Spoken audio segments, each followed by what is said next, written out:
اور سب سے پہلا سوال یہ پوچھا امام ابو حنیفہ نے کہ بتائیے مردار میں اور ذبیحہ میں کیا فرق ہے؟ کیوں ایک کا گوشت حلال ہے دوسرے کا گوشت حرام ہے؟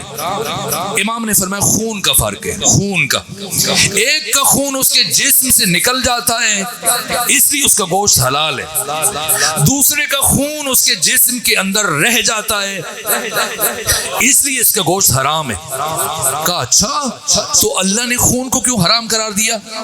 اگر اللہ خون کو حلال قرار دے دیتا تو کم سے کم مردار کا گوشت ضائع نہ جاتا، اور وہ غریب اور مفلوق الحال توحیدہ سر توحیدامن افراد جو سال کے بقیہ دنوں میں گوشت نہیں کھا سکتے، کم سے کم مردار کا گوشت خود کھا لیں، بچوں کو کھلا دیں اور گوشت بھی ضائع نہ ہو جائے اور ان کی بھوک بھی ختم ہو جائے، مٹ جائے۔ تو اللہ نے خون کو کیوں حرام کیا؟ امام نے فرمایا اس لیے کہ اللہ اپنے بندوں سے بہت محبت کرتا ہے، تو اس محبت کا تقاضا تھا کہ وہ خون کو بندوں پر حرام قرار دے۔ کہیں کیسی محبت ہے؟ امام نے فرمایا اس لیے کہ خون اپنے اندر ضرر رکھتا ہے، اگر کوئی خون استعمال کرے گا تو اسے نقصان پہنچے گا۔ کون سے نقصان؟ امام نے فرمایا 3 نقصان۔ پہلا نقصان اگر کوئی خون پینا شروع کر دے اور نگلنا شروع کر دے تو وہ قسی القلب ہو جائے گا، سنگ دل ہو جائے گا، پتھر دل بن جائے گا،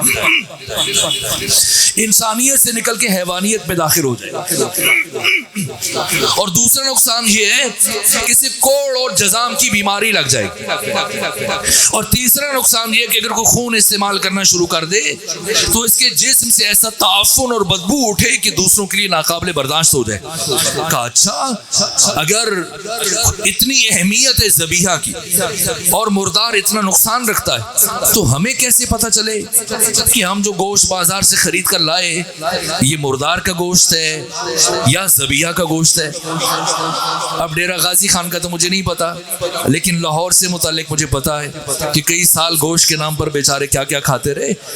تو کبھی ہوتا ہے کہ قصاب خیانت کرتا ہے، تو خریدار کو کیسے پتا چلے کہ گوشت خرید کر گھر لے کے جا رہا ہے یہ مردار کا یہ ذبیحہ کا؟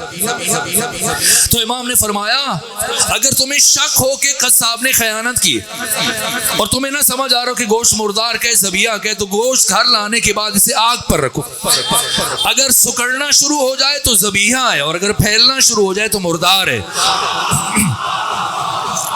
کہا اچھا اگر ذبیحہ کی اتنی اہمیت ہے تو پھر مچھلی کو کیوں ذبح نہیں کیا جاتا؟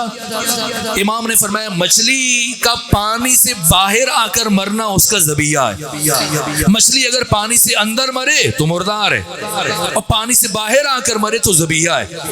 کیا فرق پڑتا ہے پانی سے اندر مرے یا پانی سے باہر مرے؟